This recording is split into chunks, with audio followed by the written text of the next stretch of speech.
Mesdames, Messieurs les élus, Mesdames, Messieurs, amis publics, chers amis fidèles de Saint-François, bonsoir à toutes et à tous. C'est avec une immense joie de vous accueillir ce soir et nous vous souhaitons la bienvenue à l'ouverture des festivités en l'honneur de Saint-François de Paule. Nous sommes vraiment très heureux de vous compter parmi nous pour ce moment fort, empreint de mémoire, de foi et de tradition. Hier, lors de la fin de nos derniers préparatifs de bravade, comme l'a indiqué le père Pierre Elbia, une nouvelle d'une portée exceptionnelle est venue éclairer notre communauté. L'Église a nommé un nouveau pape, sa sainteté Léon XIV. Tout un symbole pour nous dans la continuité de nos valeurs de paix, d'humilité, de prospérité et de ferveur que nous célébrons ici même et nous allons donc lui dédier cette bravade. Que son pontificat soit guidé par la lumière de l'Esprit et qu'il soit encore source d'unité et d'espérance pour tous les chrétiens. Et viva il Papa!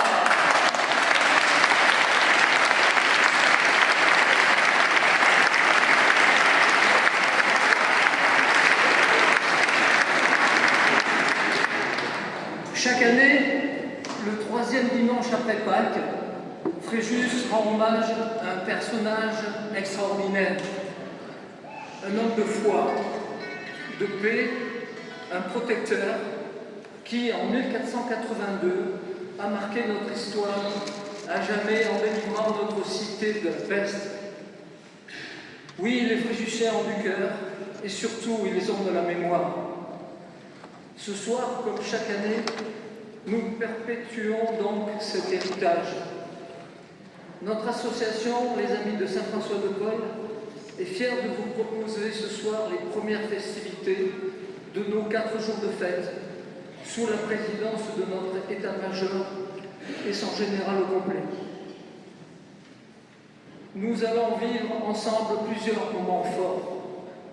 Mais avant que résonnent les premières notes de ce concert, permettez-moi de prendre un moment pour rendre hommage à 4 figures importantes de notre bravade qui nous ont quittés depuis la dernière édition. Yvonne Fabre et Marie-Claire Bonetti ont œuvré pendant des décennies avec une générosité sans faille au sein de l'œuvre de notre association. Grâce à leurs mains expertes et à leur dévouement, des générations de bravadeurs ont pu revêtir les tenues traditionnelles de notre fête. Nous pensons également à Roger Lovera, qui, avec une fidélité exemplaire, assistait à chacun des concerts de la batterie fanfare. Toujours discret, il faisait partie de ces présences silencieuses, mais profondément réconfortantes. Enfin, un souvenir particulièrement ému pour moi, puisque j'étais son copain d'école, pour Robert Aglio, membre éminent de notre batterie fanfare pendant plus de 20 ans. Il a marqué notre formation de son engagement et de son esprit de camaraderie. Il reste dans nos mémoires et dans nos cœurs, bien sûr, comme un frère d'armes et de musique. À tous les quatre, nous dédions ce concert ce soir. Que les échos de nos instruments leur parviennent comme un dernier salut, empli de gratitude et d'affection. Comment va se dérouler ce soir cette cérémonie? L'entrée solennelle de notre batterie fanfare avec nos courageux sapeurs. Une première partie de concert, puis la cérémonie de la lampe, avec l'offrande de l'huile et la bénédiction de cette lampe par le Père Pierre Aguilar, notre curé de cette paroisse. Cette lampe qui restera allumée tout au long de l'année, symbole de notre foi, elle est la réplique fidèle de la lampada del Voto qui brille dans le sanctuaire de Paola en Calabre, en Italie. Et pour clore cette belle soirée, la reprise du concert en deuxième partie par notre fanfare. Merci à chacun de vous d'être ici ce soir pour faire vivre et encourager notre tradition. Et merci pour votre fidélité, votre ferveur et votre présence. Très bonne soirée à tous et que la fête soit belle.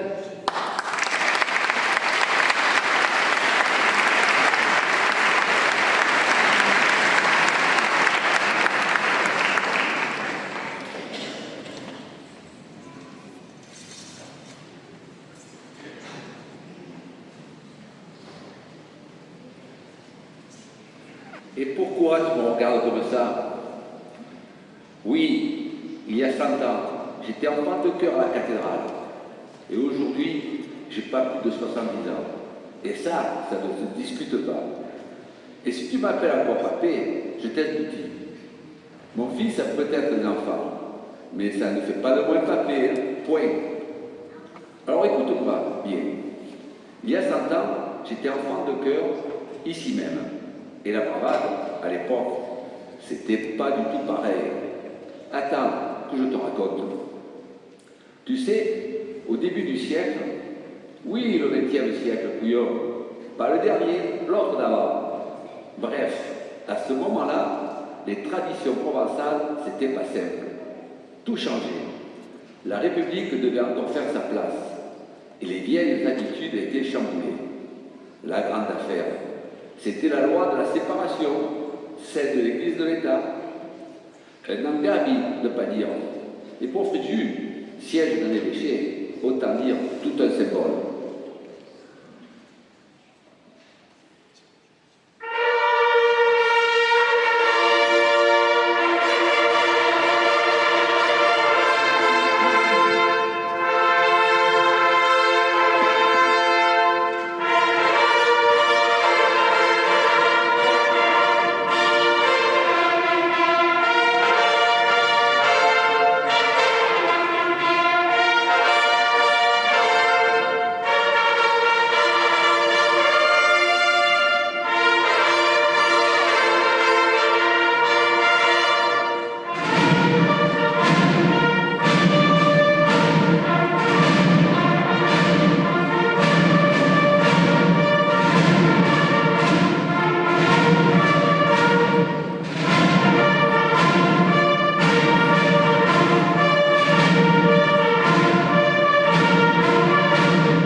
Depuis 1902, la fête suit toujours le même cérémonial.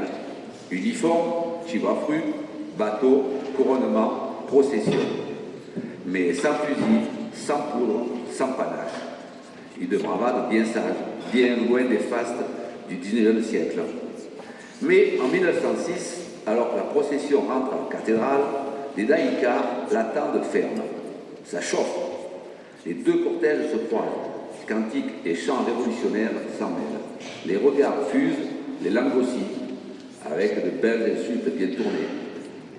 Le préfet, Barnier Théophile, tu te rends compte, Théophile, il tranche. Fini la procession dans les rues. Un point pour la République. En 1907, la décision tombe. Pas de défilé. Les Fréjussiens répliquent avec 2 Saint-François. Celle de l'église, confinée à la cathédrale, et celle de la mairie en jouet. 5 jours de bal, foire, musique, vélo, boules. 5 francs pour les locaux, 10 francs pour les étrangers. Attirant du monde de tout le canton. Roquebrune, Bagnoles, Le Nuit, Saint-Paul, même Cannes. Tous les voisins, quoi. Bonne affaire pour les cafetiers. Mais les Fréjussiens, eux, étaient-ils contents? Eh bien, pas tous.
1922, profitant de la loi de 1901, une association voit le jour, les Amis des vieilles traditions fréjussiennes, avec pour but de faire revivre la Saint-François.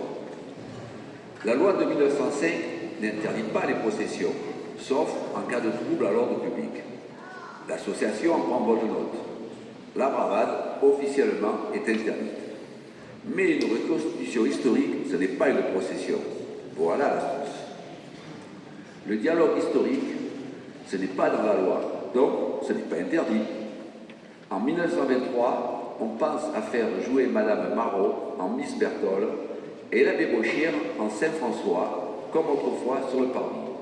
Le pauvre abbé, curé des Adrets, avait si bien campé le sein qu'on croyait voir l'image pieuse prendre vie.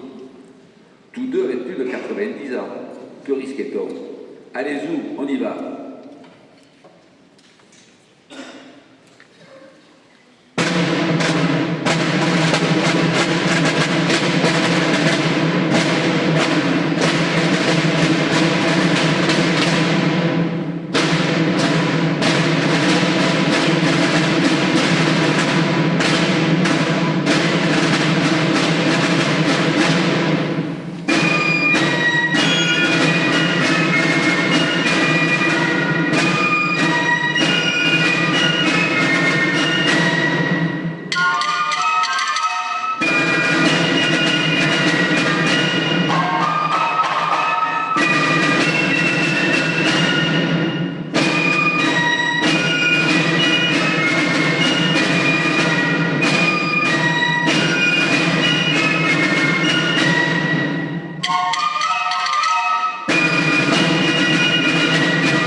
Alors, l'équipe de la nouvelle association va rencontrer le maire et lui annonce leur démarche. Monsieur le Cons, dimanche, nous ferons la représentation historique sur la place. Et voilà le maire Marius Coulet bien embarrassé. Il tente de raisonner les mainteneurs. En vain, chacun joue son rôle. Pas de négociation possible. Il n'était pas venu demander l'autorisation. Il l'informe par correction, dirons-nous. Ce sont de bons chrétiens tout de même. Mais ils détestent le maire qui relaie les décisions de ce régime abject. Les choses traînent en longueur. La nouvelle se répand dans le village et les esprits commencent à s'échauffer. Le maire est tiraillé entre la fidélité à son patron et à son saint patron. Finalement, il se décide, coincé entre le marteau et la faucille et le bénitier. Son visage, comme sa position, vire de blanc à rouge et il interdit toute manifestation extérieure le jour de la bravade. Il fait venir M. Faroul Ah, ils se connaissent bien, penses-tu? Faroul est l'ancien président du comité des fêtes. C'est lui qui organisait la bravade quand elle a été financée par la mairie. Et à présent, il est le responsable de l'association des traditions anciennes. Le maire Poulet lui annonce que sa demande est refusée et que la bravade se fera dans la cathédrale. Il concède que la procession pourra tourner dans le cloître. L'échange est orageux, comme on peut l'imaginer entre deux Provençaux de la Bonne. Faroul, vexé, annonce que l'association passera outre. Sur le même ton, le maire hurle qu'en tant que responsable du maintien de l'ordre, il s'opposera à ce que la procession sorte de la cathédrale et qu'il prendra toutes les mesures nécessaires pour faire respecter la loi.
On en reste là. La ville est coupée en deux. Chaque camp se prépare. Pas de compromis possible. Ça palabre dans les cafés, sur la place, au marché. Ça roumègue dans les cercles. Chacun affûte ses arguments. Il est question d'honneur, de principe, de valeur. Et ça dépasse largement la simple lecture de la loi. Et moi, je suivais ça avec mes yeux d'enfant. Moi, je faisais l'enfant de cœur. De toute façon, je n'avais pas le droit de monter dans le bateau. Mon père et mon oncle avaient eu la mauvaise idée de mourir au champ d'honneur. Ben oui, crapaud. La Grande Guerre, la première, il n'y en avait qu'une à l'époque. Et donc, je devais porter le deuil définitif. Le deuil définitif. C'est-à-dire m'y éloigner de toutes sortes de festivités. Ah, ça, on avait le sens des convenances à l'époque. Et il faut dire aussi qu'on n'était pas les derniers pour inventer de belles dégueulasseries. Hein. Quintes froissades.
Arrive enfin le grand jour, le 10 mai 1925. Plus question de reculer. Ce jour-là, on m'avait confié l'Encensoir. Thuriféraire, on disait. Je n'aurais cédé ma place pour rien au monde. Je ne voyais que le côté comique de l'affaire, et j'en étais un acteur. Dès l'aube, le maire frappe fort. Tandis que les mainteneurs et le clergé sont dans la cathédrale, il a fait cerner par une section du 43e bataillon des mitrailleurs coloniaux. La porte arrière, rue du Bossé, est condamnée et gardée par 2 gendarmes au garde-à-vous. Les fidèles sont bloqués dehors. Sur la place, les militants républicains rejoignent les tirailleurs. Notre commissaire, Canavaggia, ancien poilu, va de groupe en groupe, scène son écharpe tricolore pour tenter de calmer les ardeurs. Le lieutenant de gendarmerie interdit tout attroupement. En réserve, 2 compagnies de la caserne Manger attendent l'ordre. On expulse les photographes. Et le visiteur de passage, éberlué, se demande si une grève aux mines de boson n'aurait pas dégénéré en émeute.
La place de la mairie ou de la cathédrale, selon le camp dans lequel on se trouve, est de pétaudière.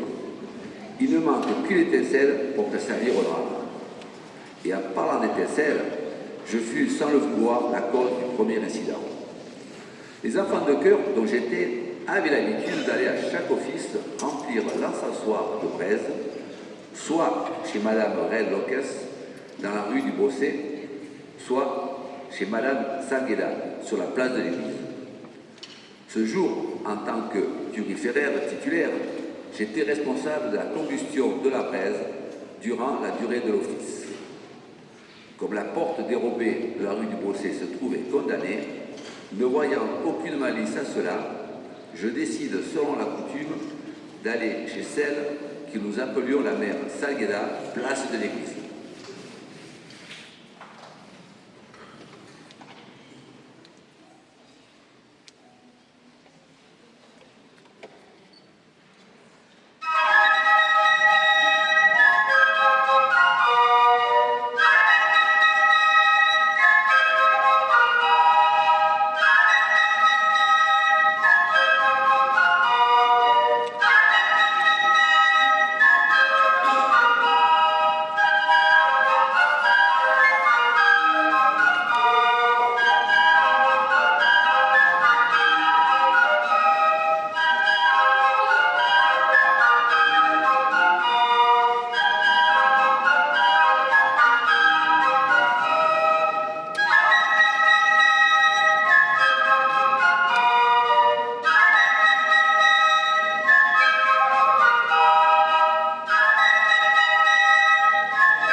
n'avais pas 10 ans, mais j'avais le sentiment de vivre un moment historique.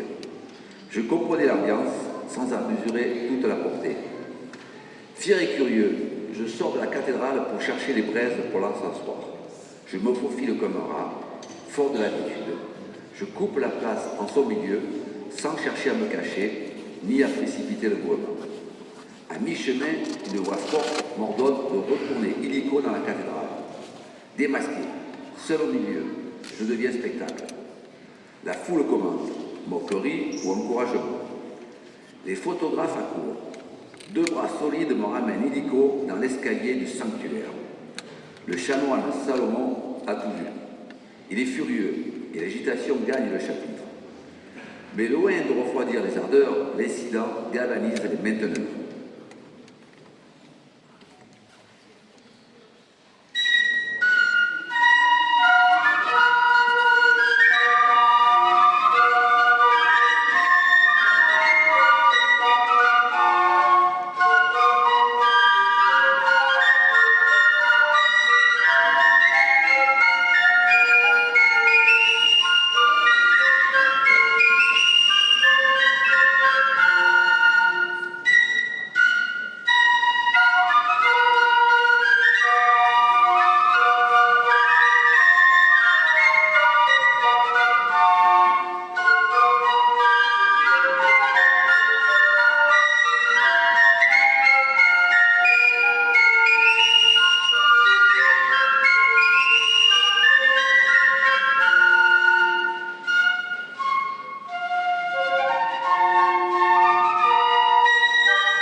Alors, à la fin de la messe, à l'heure dite, la proue du bateau symbolique arrive dans le narthex et met le cap dans la sortie.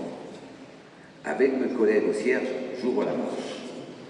Derrière, porté par les dévoués mainteneurs, décidés de tout, le Caritas grimpe la première marche.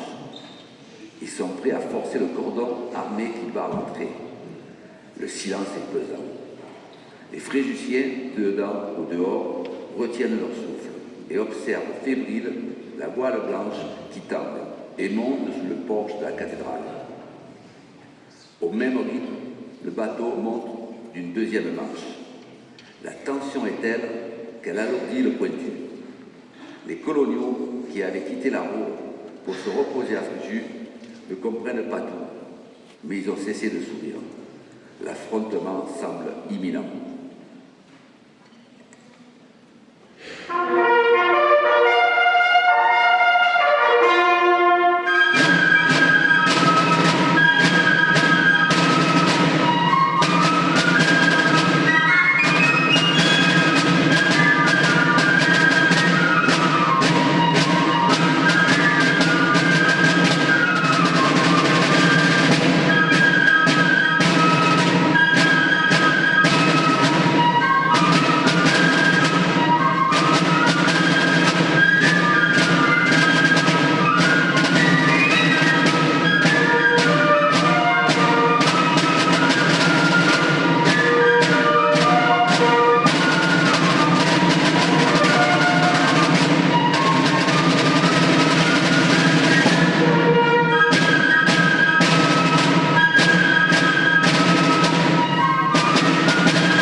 Les gendarmes sont en sueur. Solennel, M. Canavaccia s'avance jusqu'au portail. Devant le peloton, les armes braquées vers l'église. La voix étranglée par l'émotion, il lance, et je l'entends encore, « Au nom de la loi, je vous ordonne de ne pas sortir ». Le temps semble suspendu. Au fond de la place, les Fréjussiens encouragent les marins. Soudain, quelqu'un croit voir le maire couler à une fenêtre de la mairie. La foule divisée hue ou applaudit. Journalistes et photographes n'en perdent pas une miette.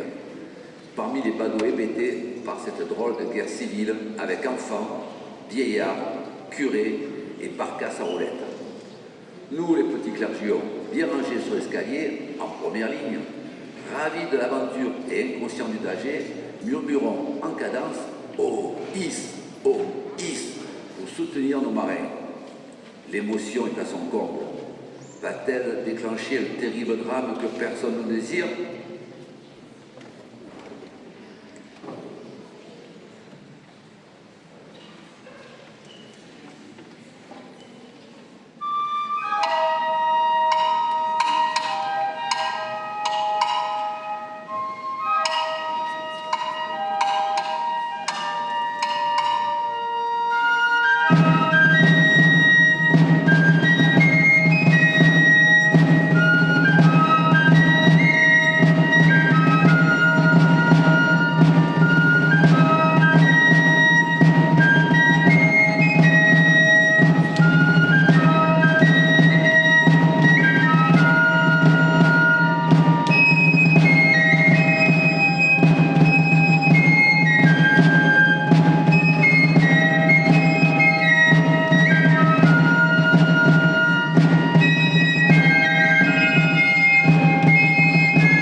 il ne se passe rien. Le curé Salomon, plein de sagesse, fait signe à ses troupes de faire demi-tour. Le bateau vire de bord et met le cap sur l'hôtel. À bout, les mainteneurs furieux lancent quelques amabilités vers la mairie, aussitôt reprises par le cœur de la place. Les laïcars, soulagés, tentent de garder une mine triomphante.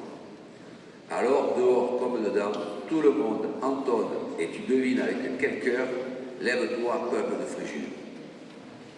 Les mainteneurs, en colère mais dignes, acceptent la défaite. Cette année-là, et pour longtemps encore, les fêtes resteront dans la cathédrale. Mais ils sont fiers de leur bravade. L'abbé Vauchir et Madame Marot reprennent leur place dans le narthex, au pied des escaliers. Devant les militaires médusés, ils récitent le dialogue ancestral. De mémoire de Fréjussienne, jamais bravade dans ce décor si étriqué n'avait revêtu autant de grandeur et de gravité.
sa première homélie ce matin, le pape Léon demandait que l'Église qu'il définit comme la communauté des amis de Jésus soit toujours davantage cette ville située sur la montagne, un peu comme Fréjus.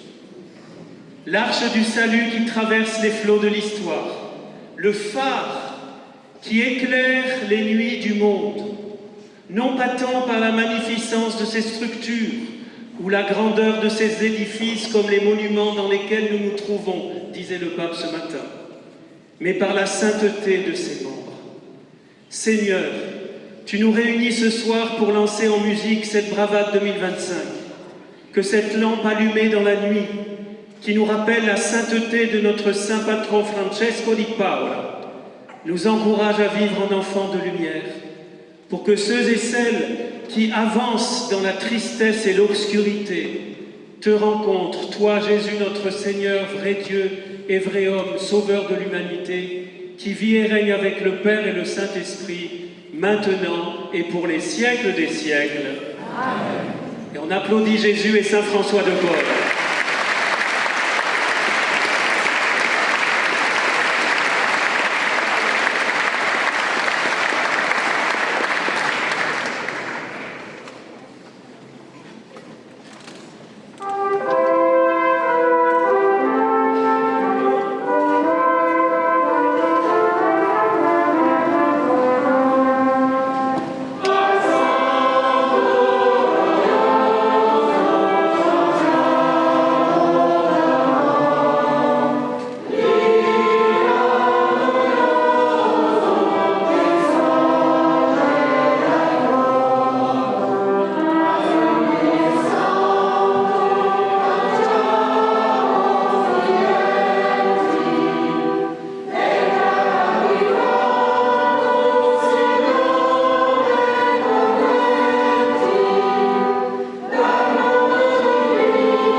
que c'est fini et qu'on est resté là, malheureux.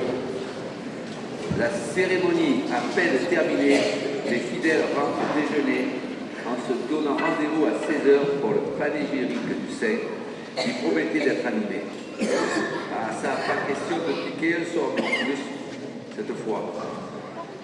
Ensuite, comme prévu, procession dans le cloître et couronnement du Saint. Le cordon de sécurité laisse sortir les paroissiens en veillant à éviter tout attroupement sur la place. L'après-midi, la tension est retombée. L'armée a regagné la caserne Mangin. Seuls quelques gendarmes restent en faction devant la cathédrale et la rue du Brosset. Les deux nefs sont comme. Monseigneur Chex, si attaché aux traditions fréjussiennes, prend la parole. Ces mots réconfortent les bravadeurs, sans armes ni uniforme.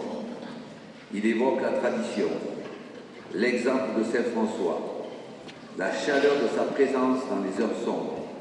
Il apaise, encourage et exhorte les fréjussiens à lui rester fidèles.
Le panégyrique est terminé et respectant le vœu solennel et irrévocable des anciens, la procession se met en route, traverse la cathédrale et se dirige vers le cloître. Et là, dans l'ancien cloître, devant la maison du prévôt, et sans consultation préalable, la même idée vient aux jeunes gaillards Bonelli, Chopin, Ficot et Troin, qui portaient le buste doré du Saint. La porte du prévôt n'est pas gardée. D'un coup, il vire à gauche, et s'engouffre plus de fleuris. Le curé, Salomon, Monseigneur Chex et les chanoines suivent malicieusement, l'esprit faussement absorbé par les prières.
Ça y est, la procession est en ville, en rang serré.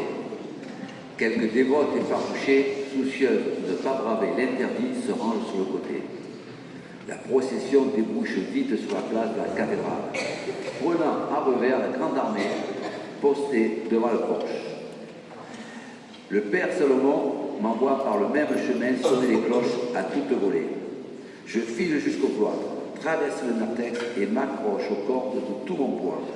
Ça, c'était pas grand-chose. mais surtout de tout mon Estrambord. Les cloches ravies me remercient d'un carillon puissant et harmonieux. Le clocher tremble, les Fréjussiens aussi. Alors, curieux et intrépide, je profite de ma position pour grimper au clocher. Par les marches étroites, je gagne une petite fenêtre. De là-haut, la vue est imprenable.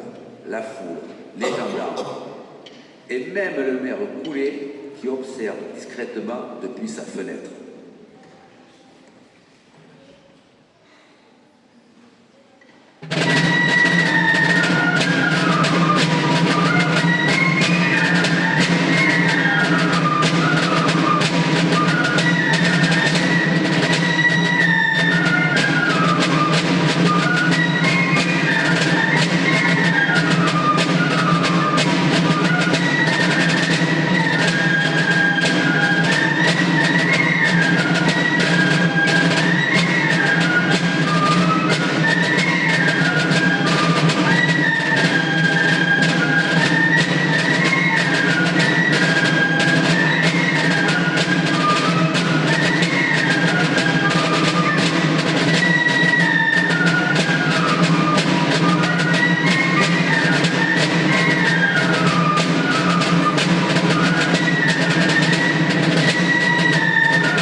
La procession, menée par les mainteneurs, avance lentement mais sûrement vers la place.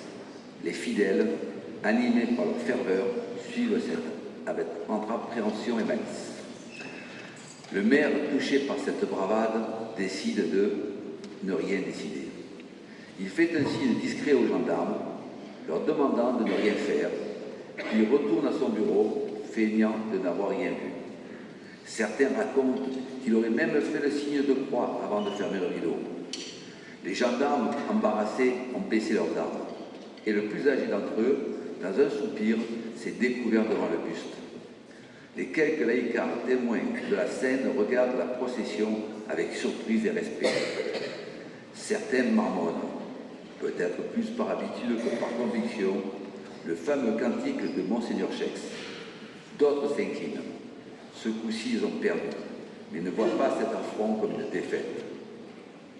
Parce que, s'ils ont des raisons d'en vouloir aux curés, aux puissants, aux réactionnaires, ils savent bien que ce moine calabré est un ami. Saint François de Paul, c'est celui qui accompagne.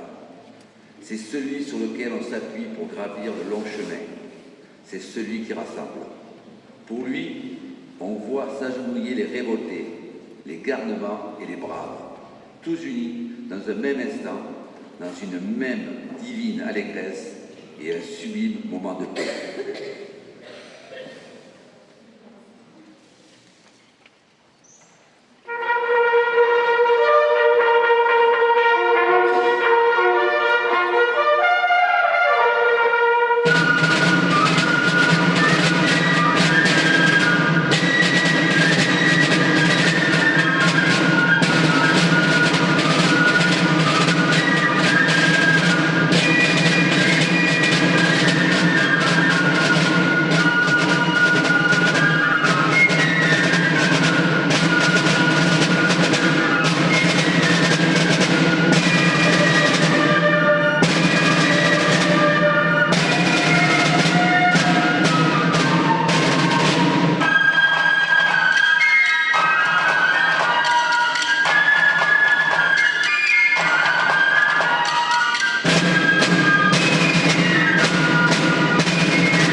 Merci à tous d'avoir pu assister à ce moment magique, à ce gros travail réalisé pendant de très nombreux mois par tous nos musiciens qu'on peut effectivement beaucoup applaudir.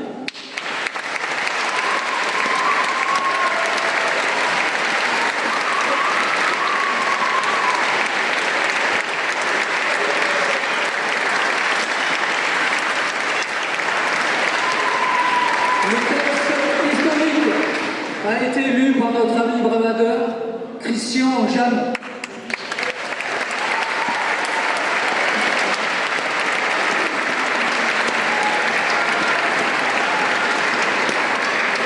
Les arrangements de ce soir ont été réalisés par David Tallant.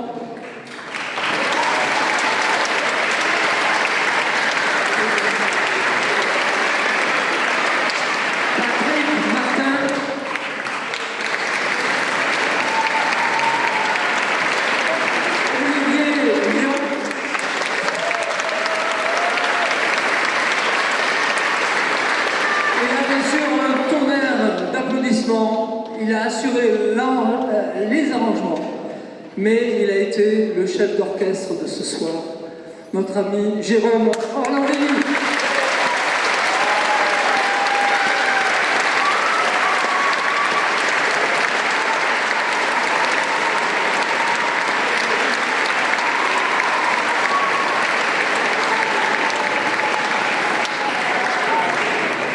Merci beaucoup d'avoir été à nos côtés ce soir.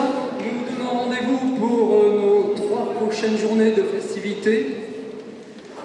Bien sûr, la fête va continuer dès demain après-midi avec défilé de la batterie fanfare en ville et le soir, le fameux défilé nautique depuis l'arrivée du Saint-Paramètre. Merci à tous d'avoir été à nos côtés. 1000 merci vraiment d'avoir été si nombreux. Et bien sûr que la fête continue. Vive la Barbade!